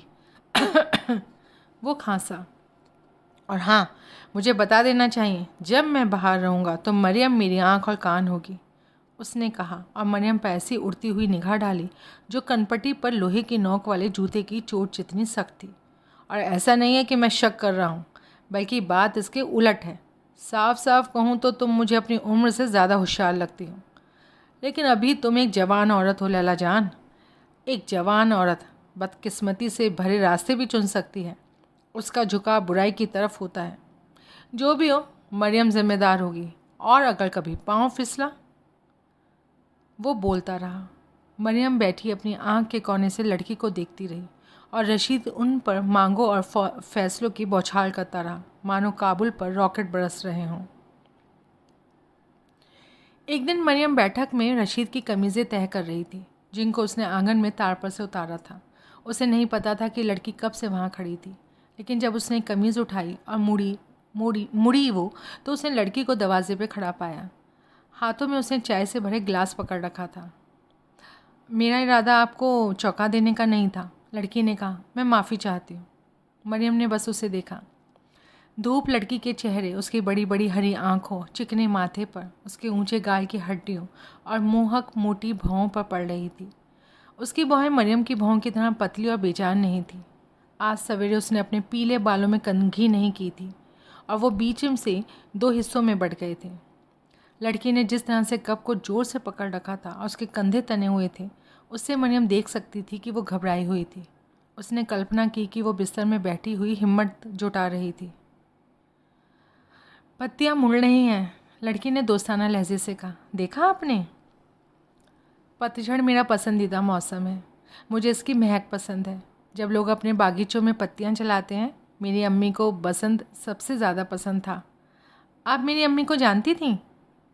सचमुच में नहीं। लड़की ने अपने हाथ कानों के पीछे बांधे। जी, आपने क्या कहा? मरियम ने ऊंची आवाज़ में कहा। मैंने कहा कि नहीं, मैं तुम्हारी अम्मी को नहीं जानती थी। ओह, क्या तुम कुछ चाहती हो? मरियम जान, मैं चाहती हूँ, उन्होंने उस रात जो बातें कही उनके बारे में। मेरा इरादा भी तुमसे इस पर बात करने का था। मरियम ने उसे बीच में ही रोक दिया। हाँ, मेहरबानी करके, लड़की ने ईमानदारी से, करीब करीब बेचैनी से कहा। वो एक कदम आगे बढ़ाई। अब वो राहत में दिख रही थी। बाहर एक ओरियल गा रही थी। कोई गाड़ी खींचता हुआ जा रहा था। मरियम उसके चूल्हों की चरचराहट को, पत्थर पर उसके लोहे के पहिए के उछलने और तेज़ आवाज़ को सुन सकती थी। गोलियों की आवाज़ आई तो उतनी दूर भी नहीं थी। एक गोली के बाद 3 गोलियां चली और फिर सन्नाटा। मैं तुम्हारी नौकरानी नहीं बनूंगी, मरियम ने कहा। मैं नहीं बनूंगी। लड़की घबरा गई। नहीं नहीं, बिल्कुल नहीं, बेशक नहीं। तुम महल की मलिका हो सकती हो और मैं एक देहाती, लेकिन मैं तुमसे हुक्म नहीं लूँगी। तुम चाहो तो उनसे शिकायत कर सकती हो और वो मेरा गला काट सकते हैं, लेकिन मैं ये नहीं करूँगी। सुना तुमने? मैं तुम्हारी नौकरानी नहीं बनूँगी। नहीं, मैं तो उम्मीद भी नहीं करती। और अगर तुम सोचती हो कि तुम अपनी नज़र का इस्तेमाल कर मुझसे छुटकारा पा लोगी तो तुम गलत हो। यहाँ पहले मैं थी, मुझे कोई फेंक नहीं सकता। मैं ऐसा होने नहीं दूँगी कि तुम मुझे यहाँ से बाहर निकाल कर फेंक दो।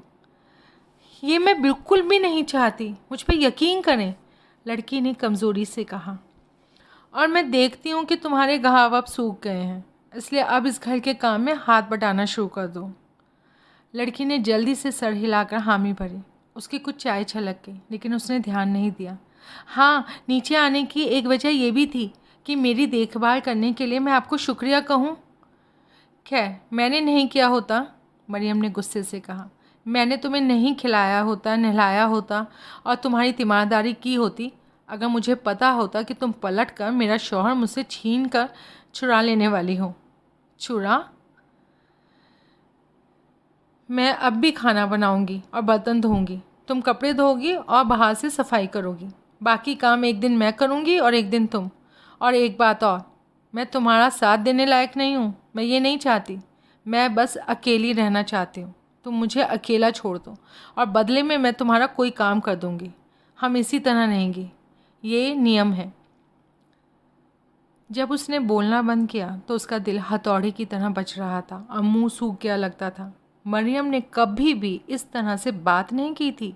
अपनी इच्छा को इस तरह ज़ोरदार तरीके से उसने कभी जाहिर नहीं किया था। उसे खुशी तो महसूस होनी ही थी, लेकिन लड़की की आंखें भर आईं और चेहरा लटक गया। इससे मरियम ने इस आवेग जो संतुष्टि हासिल की थी वो उसे छोटी और नामुनासिब महसूस हुई। उसने लड़की की तरफ कमीज़ें बढ़ा दी। इन्हें अलमारी में रख दो, क्लोजेट में नहीं, ऊपर की दराज में, सफ़ेद, उन्हें पसंद है। और मौजे समेत बाकी का कपड़ा बीच की दराज में। लड़की ने कप फर्श पर रख दिया और अपने हाथ तक कमीज़ लेने के लिए बढ़ा दिया। उसकी हथेलियाँ ऊपर की तरफ थी। मुझे इन सब के लिए बहुत दुख है, वो फटी हुई आवाज़ में बोली। हाँ, तुम्हें होना चाहिए, तुम्हें दुखी होना चाहिए लैला, मरियम ने कहा। लैला को अपने घर में बरसों पहले हुए एक जमावड़ा याद आया। वो अम्मी के अच्छे मिजाज वाले दिन थे। औरतें बागीचे में बैठी थीं और तश्तरियों से ताज़े शहतूत खा रही थीं, जिसमें वाज़मा ने अपने आंगन के पेड़ पर से तोड़ा था। मोटे मोटे शहतूत सफ़ेद और गुलाबी रंग के थे और कुछ तो गहरे जामुनी रंग के भी थे, जिनमें से कुछ फूट कर वाज़मा की नाक पर लग गए थे। तुमने सुना कि उसका बेटा कैसे मरा? वाज़मा ने अपने दुबले से मुंह में मुट्ठी भर और शहतूत डालते हुए पूछा। वो तो डूब गया नहीं क्या? गीती की अम्मी नीला ने कहा। गागी झील में? वही ना। लेकिन क्या तुम्हें पता है कि रशीद? वाज़मा ने एक उंगली उठाई और सर हिलाया और मुंह में निगला हुआ शहतूत चबाने तक उनसे इंतज़ार करवाया। क्या तुम्हें पता है कि वो जब शराब पीता था कि शराब पीकर चिल्लाता फिरता था? ये सच है, मैंने यही सुना है। शराब पीकर चिल्लाता फिरता था और अभी तो सुबह ही हुई थी। दोपहर तक वो लाउंज कुर्सी पर पड़ा हुआ था। तुम उसके कान के पास दोपहर की तोप दागते तब भी वो आंखें ना खोलता। लैला को याद आया कि कैसे वाजमा ने अपना मुंह ढक कर डकार मारी थी और कैसे उसकी जीभ दांतों के बीच बचे हुए टुकड़े तलाश रही थी। बाकी तो तुम खुद कल्पना कर सकती हो। लड़का पानी में चला गया और किसी ने उस पर ध्यान नहीं दिया। कुछ देर बाद लोगों ने उसे पेट के बल पानी पर बहते देखा। लोग मदद को दौड़े। आधे बेटे को होश में लाने की कोशिश कर रहे थे और आधे बाप को। कोई बेटे के ऊपर झुक रहा था, मुंह से मुंह लगाकर जो करना चाहिए वो करने लगा, लेकिन कोई फ़ायदा नहीं हुआ। वो साफ साफ देख सकते थे कि लड़का तो जा चुका था। लैला को वाजमा के एक उंगली को उठाना और दया से कांपती उसकी आवाज़ें याद आई। इसलिए कुरान पाक ने शराब को हराम बताया है, क्योंकि शराबी के गुनाहों की सज़ा हमेशा होश वाले भुगतते हैं। ऐसे ही हुआ। यही कहानी लैला के दिमाग में चक्कर काट रही थी जब उसने रशीद को बच्चे की खबर सुनाई। फ़ौरन वो कूदकर साइकिल पर सवार हुआ और मस्जिद जाकर बच्चे के लिए दुआ मांगी। उस रात खाने के दौरान लैला ने देखा कि पूरे वक्त मरियम अपनी प्लेट में गोश्त का एक टुकड़ा घुमाती रही। जब रशीद ने मरियम को ऊंची नाटकी आवाज़ में बच्चे की खबर सुनाई थी तो लैला वहीं थी। लैला ने पहले कभी ऐसे खुशी से भरी हुई क्रूरता नहीं देखी थी। मरियम ने जब खबर सुनी तो उसकी ब्रौनियाँ फड़फड़ा उठी, उसका चेहरा लाल हो गया। वो बैठी कुड़ती रही, वो उदास दिख रही थी। बाद में जब रशीद रेडियो सुनने के लिए ऊपर चला गया और लैला दस्तरखान साफ़ करने में मरियम की मदद करने लगी। अगर तुम पहले एक व्यंज थी, मरियम ने भात के दानों और रोटी के टुकड़ों को उठाते हुए कहा, मैं नहीं सोच पा रही कि तुम अब क्या हो। लैला ने खुले दिल से एक तरकीब आजमाई। एक ट्रेन, शायद एक बड़ा जंबो जेट। मरियम सीधी तंग गई। उम्मीद करती हूँ कि तुम ये नहीं सोचोगी कि इससे तुम्हें घर के काम से फुर्सत मिल जाएगी। लैला ने मुंह खोला, लेकिन ना बोलना ही बेहतर समझा। उसने खुद को याद दिलाया कि इस मामले में मरियम ही सबसे बेगुनाह इंसान थी, मरियम और बच्चा। बाद में बिस्तर पर लैला के आंसू फूट पड़े। बात क्या थी? रशीद ने उसकी ठोड़ी उठाते हुए जानना चाहा, क्या वो बीमार थी? क्या इसकी वजह बच्चा था? क्या बच्चे को कुछ हुआ था? नहीं। क्या मरियम उसके साथ बुरा बर्ताव कर रही थी? यही बात है ना? नहीं। वल्ला ओ बिल्ला, नीचे जाकर उसे सबक सिखा दूंगा। वो क्या सोचती है? वो क्या है? एक हरामी। तुम्हारे साथ इस तरह नहीं। वो तो पहले ही उठकर तैयार हो गया था और लैला को उसके हाथ पकड़कर बैठाना पड़ा। ऐसा मत करो। नहीं, वो तो मुझसे काफ़ी नरमी से पेश आती है। मुझे बस एक मिनट चाहिए, बस इतना ही, मैं ठीक हो जाऊंगी। उसकी बगल में बैठ गया और कुछ बुदबुदाते हुए उसकी गर्दन पर थपकियां देने लगा। उसका हाथ धीरे धीरे लैला की पीठ पर फिसला और फिर ऊपर आया। वो उसकी तरफ झुका और अपने भरे पूरे दांत चमकाए। तब देखते हैं कि मैं तुम्हें अच्छा महसूस करा सकता हूँ कि नहीं। सबसे पहले जो पेड़ों ने जो जलावन के लिए काटे जाने से बच गए थे, अपनी चित्तीदार पीली तांबई पत्तियां गिराईं। फिर आई हवा, जो ठंडी और तेज़ थी और शहर को धेड़ते हुए गुजर रही थी। उसने बची हुई झूलती पत्तियों को भी गिरा दिया और फीके भूरे पहाड़ों के सामने खड़े पेड़ भूतिया दिखने लगे। मौसम की पहली बर्फ़बारी हल्की थी और बर्फ़ के टुकड़े गिरते ही पिघल जाते। फिर तो सड़कें जम गईं, छतों के ऊपर बर्फ़ के ढेर जमा हो गए। पाले की मारी खिड़कियों की आधी ऊंचाई तक बर्फ़ खड़ी हो गई। बर्फ़ के साथ ही पतंगे बाहर निकल आईं, जिनकी काबुल के आसमान पर कभी हुकूमत चला करती थी। अब तो वो सरसराती रॉकेट्स और फाइटर जेट द्वारा दखल कर लिए गए इलाके के शर्मीली घुसपैठियाँ थीं। रशीद ने जंगी खबरों घर पर लाना जारी रखा। लैला उन निष्ठाओं पर भिचक हो जाती थी जिनके बारे में रशीद बताने की कोशिश करता। सयाफ हज़ाराओं से लड़ रहा था, उसने बताया।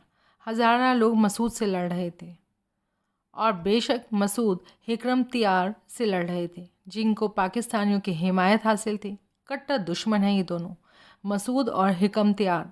सयाफ मसूद की तरफ था और हिकमतियार अब हज़ारों का हिमायत कर रहा था।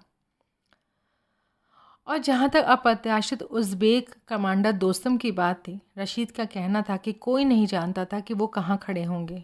दोस्तम 1980 के दशक में मुजाहिदीनों से मिलकर सोवियतों के खिलाफ लड़े थे, लेकिन सोवियतों के जाने के बाद वो अलग हो गए थे और नजीबुल्लाह की कठपुतली कम्युनिस्ट हुकूमत में शामिल हो गए थे। उन्हें तो एक तमगा भी मिल गया था जिसे खुद नजीबुल्लाह ने उन्हें दिया था। इसके बाद वो फिर उनसे अलग होकर मुजाहिदीनों से आ मिले थे। रशीद ने बताया कि वक्त बीतने के साथ दोस्तम मसूद की हिमायत कर रहे थे। काबुल में, खासकर पश्चिमी काबुल में गोलीबारी चलती और बर्फ़ से ढकी इमारतों से धुएं के बादल उठते। दूतावास बंद कर दिए गए थे, स्कूल ढह गए थे। रशीद ने बताया कि अस्पतालों के वेटिंग रूम में जख्मी लोग पड़े रहते, उनका खून बहता और वो मर जाते।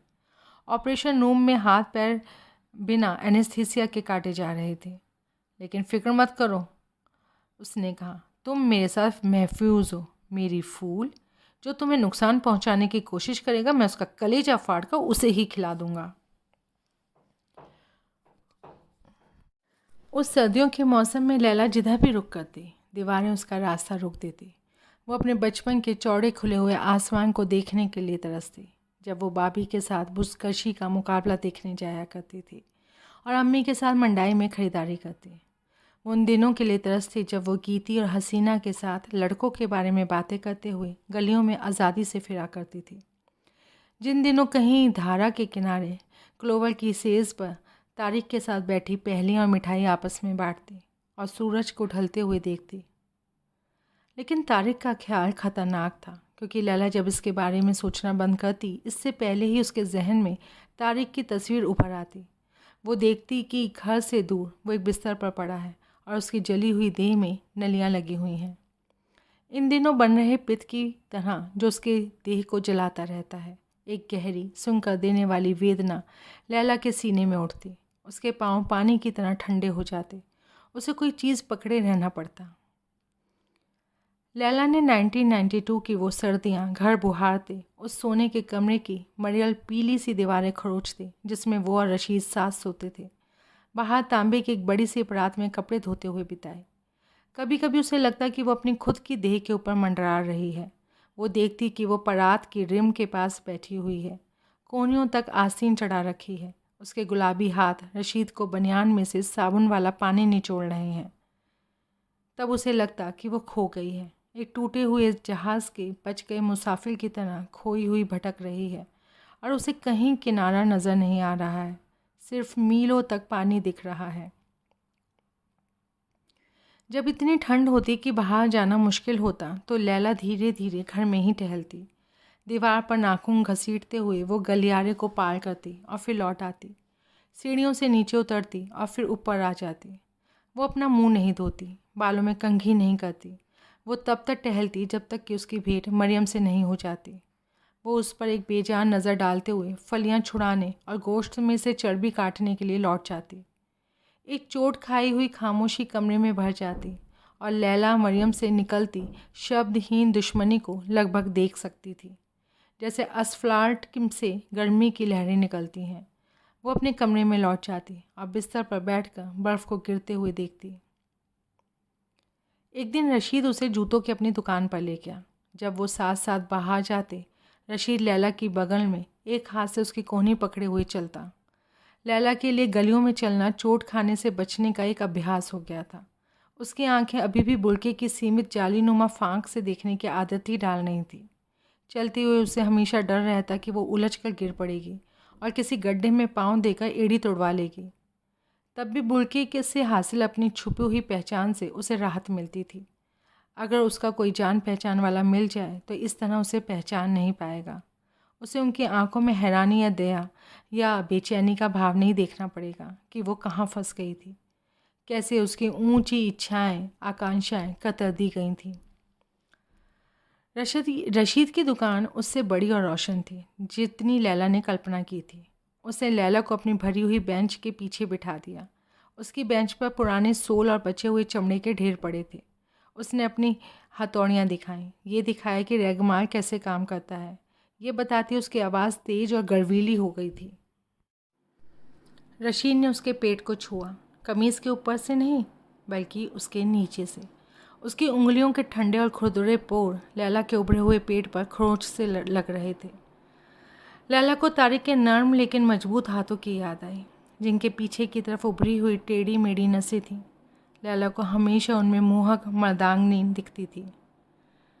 बहुत तेज़ी से फूल रहा है, रशीद ने कहा। ये एक बड़ा लड़का होने जा रहा है, मेरा बेटा पहलवान होगा अपने बाप की तरह। लैला ने कमीज़ नीचे कर दी। जब वो इस तरह बातें करता था तो वो डर जाती थी। मरियम के साथ कैसा चल रहा है? उसने बताया कि बहुत अच्छा चल रहा है। अच्छा। उसने रशीद को नहीं बताया कि उनमें पहली बार सचमुच लड़ाई हुई थी। ये बहुत दिनों पहले हुआ था। लैला ने रसोई में जाने पर पाया कि मरियम दरवाज़ों को ज़ोर ज़ोर से खोल और बंद कर रही है। मरियम ने कहा कि वो एक लकड़ी का लंबा चम्मच खोज रही थी जिसे वो भात चलाया करती थी। तुमने कहाँ रख दिया? उसने लैला के चेहरे के आगे गुस्से से मुड़ते हुए कहा। मैंने नहीं लिया, मैं तो यहाँ मुश्किल से ही आती हूँ। मैंने देखा है। क्या मुझ पे इल्ज़ाम लगा रही हैं? ऐसे ही तो आप चाहती थी। याद कीजिए, आपने कहा था कि आप खाना बनाएंगी, लेकिन अगर आप चाहती हैं तो हम अदला बदली।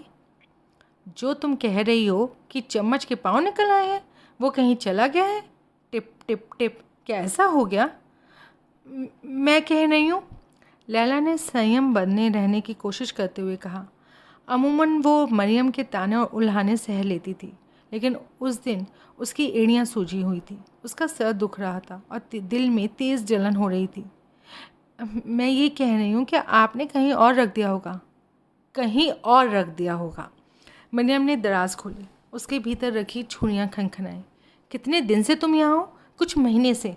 मैं इस घर में 19 बरस से रह रही हूँ दुख्तर जो। मैं उस चम्मच को जब से मैं इधर आई हूँ इसी दराज में रखते आई हूँ, जब तुम डायपर पहनती होंगी। तब भी कगार पर लैला ने दांत भींचते हुए कहा, मुमकिन है आप उसे कहीं और रख कर भूल गई हो, और ये भी मुमकिन है कि मुझे परेशान करने के लिए तुमने उसे कहीं छुपा दिया हो। आप एक चिड़चिड़ी और बेचारी औरत हैं, लैला ने कह ही दिया। मरियम पहले तो अचकचा गई, लेकिन फिर इससे उबरते हुए अपने होठ बींच लिए। और तुम रंडी हो, रंडी और कुतिया, एक चोर, एक रंडी, यही हो ना तुम? फिर तो वहाँ चीखना चिल्लाना था। बर्तन उठाए गए, हालांकि उन्हें फेंका नहीं गया।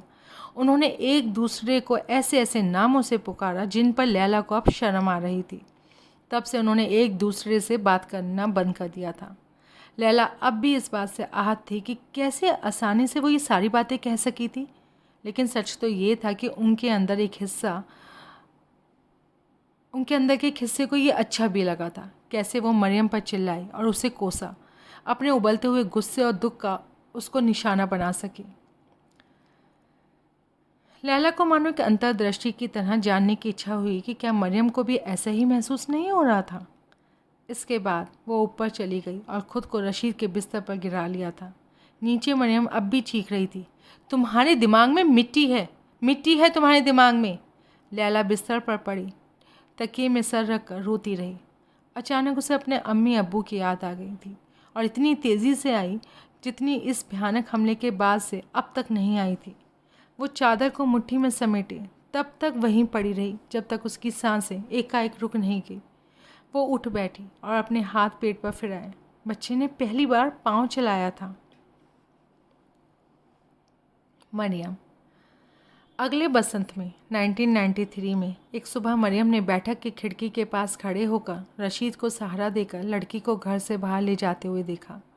लड़की कमजोरी से चल रही थी और कमर से झुकाई थी। अपने बाहर निकलते हुए पेट की हिफाजत करते हुए उसने एक हाथ उस पर लपेट रखा था। पेट का उभार बुलके के ऊपर से भी दिख रहा था। रशीद बेचैनी और गैर मामूली रूप से चौकन्ना था। उसने लैला को कोहनियों से पकड़ रखा था और एक ट्रैफिक पुलिस वाले की तरह उसे आंगन के पार रास्ता दिखा रहा था।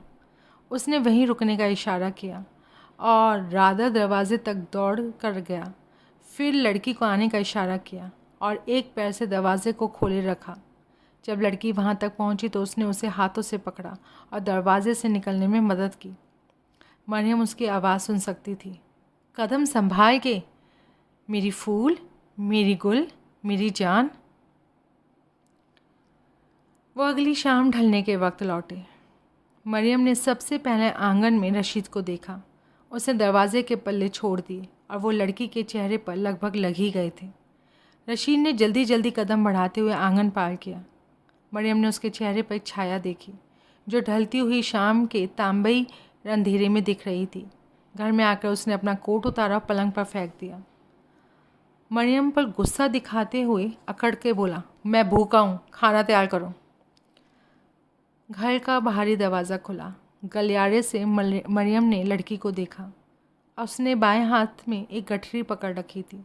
उसका एक पाँव बाहर था, दूसरा भीतर आकर दरवाजे को बंद होने से रोक रहा था ताकि वो उसे टकरा ना जाए। वो झुककर करहाते हुए कागज़ के उस थैले तक पहुंचने की कोशिश कर रही थी जिसे उसने दरवाजे खोलने के दौरान नीचे रख दिया था। इस कोशिश में उसके चेहरे पर शिकन आ गई थी। उसने सर उठाया और मरियम को देखा। मरियम पीछे मुड़ी और रशीद का खाना गर्म करने के लिए रसोई में चली गई। ये ऐसा है कि मानो कोई मेरे कान में स्क्रू ड्राइवर घुमा रहा हो, रशीद ने अपनी आंखें मलते हुए कहा। वो मरियम के कमरे के दरवाजे पर खड़ा था। उसकी आंखें सूजी हुई थीं। उसने एक तुंबन पहन रखी थी और उसे एक ढीली सी गांठ से बांध रखा था। उसके सफ़ेद बाल बिखरे हुए थे। ये रोना मैं बर्दाश्त नहीं कर सकता। नीचे लड़की बच्ची को लेकर ठहर रही थी और उसके लिए गाने की कोशिश कर रही थी। पिछले 2 महीने से मैं रात में अच्छे से सो तक नहीं सका हूँ, रशीद ने कहा। और कमरे में तो सीवर की तरह बदबू आती है। हर जगह पखाने में लिपटे कपड़े के टुकड़े पड़े हुए हैं। पिछली रात तो मैं बस एक पर पाँव ही रख देता। मरियम एक आत्मघाती खुशी से भीतर ही भीतर मुस्कुराई। उसे बाहर ले जाओ, रशीद ने पीछे मुंह करके कहा। तुम उसे बाहर नहीं ले जा सकती। गाना थोड़ी देर के लिए रुका। बच्ची को निमोनिया हो जाएगा। ये तो गर्मियों का मौसम है। क्या? रशीद ने दांत पीछे और ऊंची आवाज़ में कहा। मैंने कहा बाहर गर्मी है। मैं इसे बाहर नहीं ले जा रही। और गाना फिर शुरू हो गया। कसम से कभी कभी मैं सोचता हूँ कि मैं उस चीज़ को एक डब्बे में रखकर काबुल नदी में बहाऊं, नन्हे मूसा की तरह। लड़की ने बच्ची को अजीज़ा नाम दिया था और मरियम ने कभी रशीद को अपनी बेटी का नाम लेते हुए नहीं सुना था। वो हमेशा बच्ची कहता या फिर जब वो सचमुच गुस्सा होता तो उसे वो चीज़ कहता। कुछ रातों में मरियम उन दोनों को बहसें करते हुए सुनती। वो दबे पाँव उनके दरवाजे के पास जाती और रशीद को बच्ची के बारे में शिकायतें करते हुए सुनती। हमेशा बच्ची उसका लगातार रोना, बदबू, खिलौने जिनमें वो उलझ जाता। जिस तरह से बच्ची हमेशा दूध पीना चाहती और इसने लैला का ध्यान रशीद पर से हटा दिया था। वो डकार थी। उसके कपड़े बदलने होते, उसे लेकर टहलना होता, पकड़े रहना होता। बाद में लड़की रशीद से शिकायत करती कि वो कमरे में सिगरेट पीता है और बच्ची को अपने साथ नहीं सोने देता। दबी हुई आवाज़ में कुछ दूसरी तरह की बहसें भी होती। डॉक्टर ने कहा है कि 6 हफ्ते। अभी नहीं रशीद, नहीं, जाने दो। चलो अभी ये मत करो। 2 हफ्ते तो हो गए हैं। श्श, वहाँ तुम बच्ची को जगा दोगे।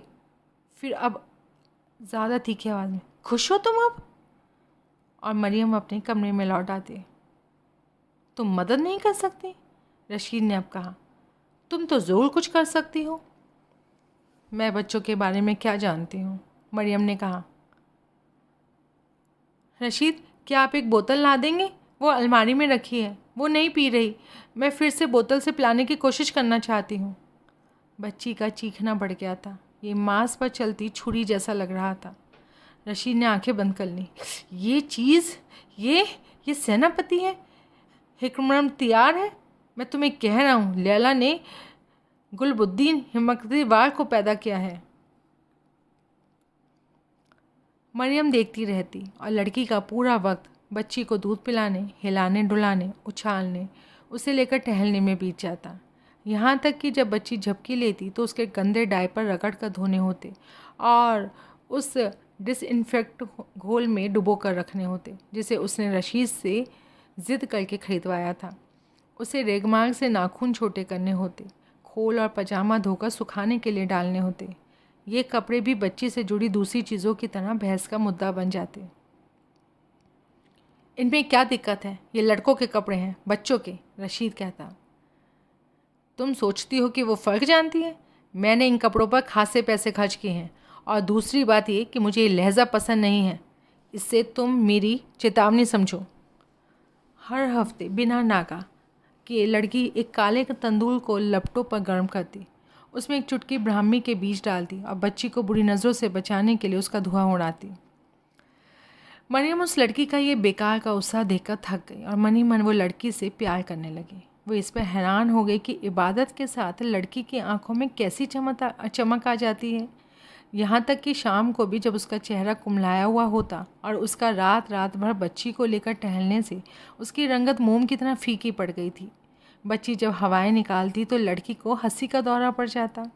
बच्ची में एक छोटे से बदलाव पर भी वो मुग्ध हो जाती और बच्ची जो कुछ करती वो उसके लिए छलनिया तौर पर एक देखने लायक चीज़ होती।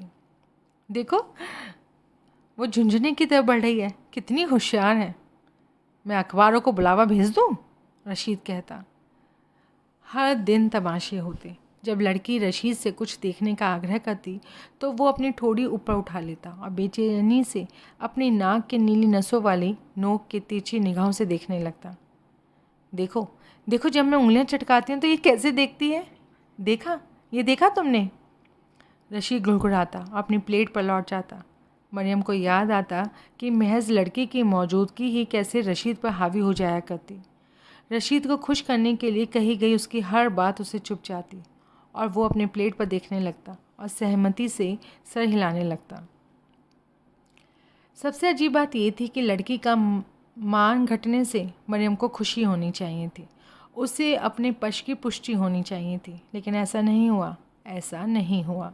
इस पर मरियम को भी हैरानी हुई कि उसे लड़की पर दया आने लगी थी।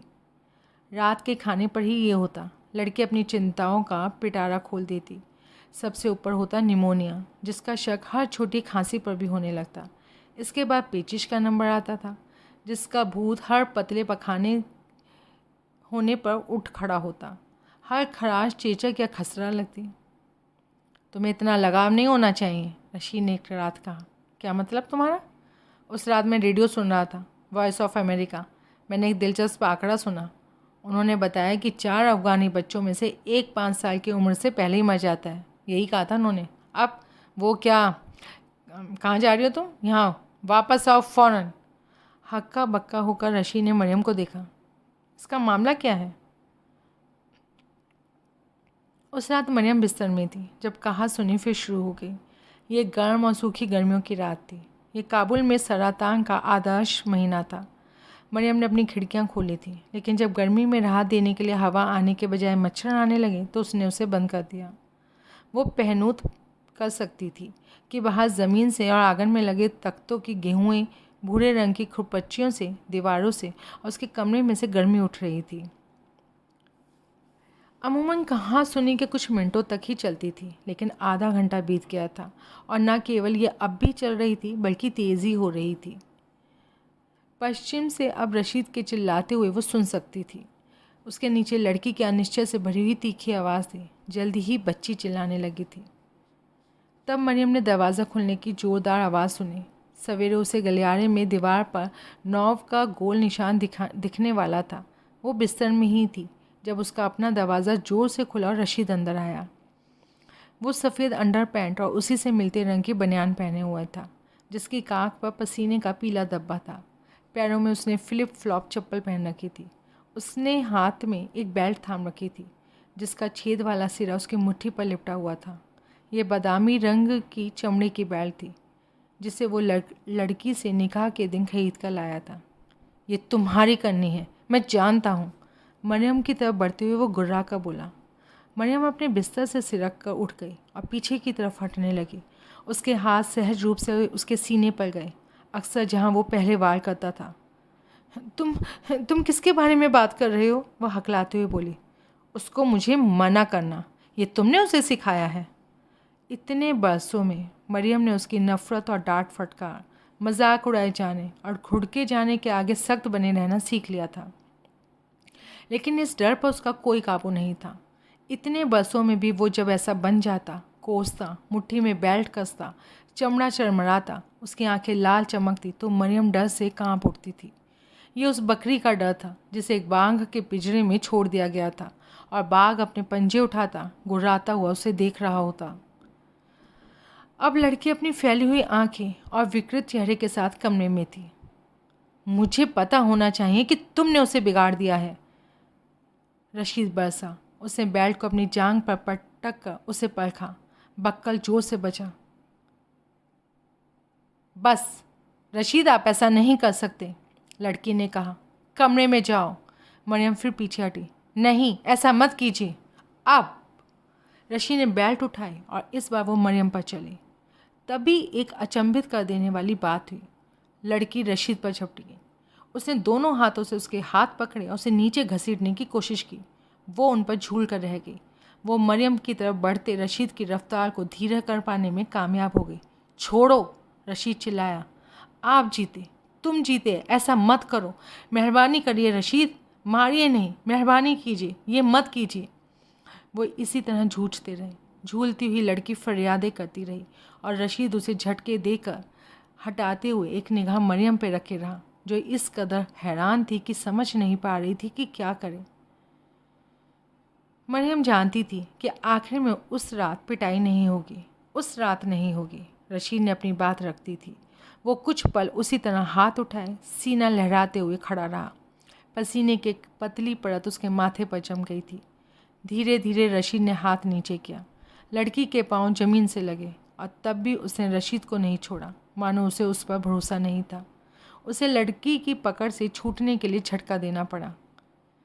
मैं तुम लोगों के ऊपर हूँ, उसे बेल्ट को कंधे पर लटकाते हुए कहा। मैं तुम दोनों के ऊपर हूँ। मैं अपने ही घर में अहमक नहीं बनूंगा। आखिर में उसने मरियम पर एक कातिलाना निगाह डाली और जाते हुए लड़की की पीठ पर धक्का दिया। उनके दरवाजे के बंद होने की आवाज़ सुनने के बाद मरियम अपने बिस्तर पर चढ़ी और अपना सर तकिए में धंसा लिया और कब कपाहट रुकने का इंतज़ार करने लगी। उस रात 3 बार मरियम की नींद खुली। पहली बार तो पश्चिम में कारते चाह की तरफ से आ रही रॉकेट की गड़गड़ाहट की वजह से, दूसरी बार नीचे बच्ची के चिल्लाने की वजह से, और लड़की श्श करके उसे चुप करा रही थी और दूध की बोतल में चम्मच के चलने की आवाज़ आ रही थी। आखिरी बार उसे प्यास की वजह से बिस्तर से उठना पड़ा। नीचे बैठक में अंधेरा था। बस खिड़की से आती चांदनी बिखरी हुई पड़ी थी। मरियम कहीं मक्खी के उड़ने की भनभनाहट सुन सकती थी। अंधेरे में वो कोने में लोहे का स्टोव देख सकती थी, जिसके बाहर को उभरी हुई ऊपर जाती पाइप छत के नीचे एक तीखा कोण बना रही थी। रसोई जाने के रास्ते में मरियम किसी चीज़ से ठोकर खाते खाते बची। उसके पाँवों के पास एक साया था। जब उसकी आंखें अंधेरे की आदी हुई तो उसने देखा लड़की और उसकी बच्ची फर्श पर एक लिहाफ के ऊपर लेटी हुई थी। लड़की करवट के बल खराटे लेते हुए सो रही थी। बच्ची जगी हुई थी। मरियम ने टेबल पर रखी केरोसिन लैंप जलाई और नीचे बैठ गई। रोशनी में उसने पहली बार बच्ची को करीब से देखा। उसके काले बालों का गुच्छा, मोटी बरौनियों वाली भूरी आंखें, गुलाबी गाल और होठ जिनका रंग पके हुए अनार से मिलता था। मरियम को लगा कि बच्ची भी उसे परख रही है। पीठ के बल लेटे और सर एक तरफ झुकाए हुए वो मरियम को खुशी, भ्रम और संदेह से देख रही थी। मरियम को जानने की इच्छा हुई कि क्या उसका चेहरा उसे डरा सकता है, लेकिन तभी बच्ची खुशी से किलक उठी और मरियम जान गई कि फैसला उसके पक्ष में पास हो गया है। श्श, मरियम फुसफुसाई, तुम अपनी अम्मी को जगा दोगी, वैसे ही वो आधी बहरी है। बच्ची ने मुट्ठी बांध ली। उसने उसे अपनी मुंह की तरफ ले जाने के लिए उठाया, लेकिन बीच में ही गिर गया। अपना हाथ मुंह में भरते हुए बच्ची मरियम को देखकर मुस्कुराई। उसकी लाड़ के नन्हे नन्हे बुलबुले उसके होठों पर चमक रहे थे। खुद को देखो जरा, क्या गत बनी हुई है तुम्हारी। लड़कों के कपड़े पहन रखे हैं और इस गर्मी में तुम गठरी बनी हुई हो। इसमें हैरानी की बात नहीं है, तुम अभी भी जगी हुई हो। मरियम ने बच्ची के ऊपर से कंबल हटाया तो देखकर डर गई कि नीचे एक और कंबल था। उसने जीभ चटकाई और दूसरा कंबल भी हटा दिया। राहत पाकर बच्ची खिलखिलाई। उसने चिड़ियों की तरह अपने हाथ लहराए। अच्छा है ना। मरियम जब वापस लौटने लगी तो बच्ची ने उसकी छोटी उंगली पकड़ ली। बच्ची की छोटी सी उंगली खुद ब खुद उसके गिर्द कस गई।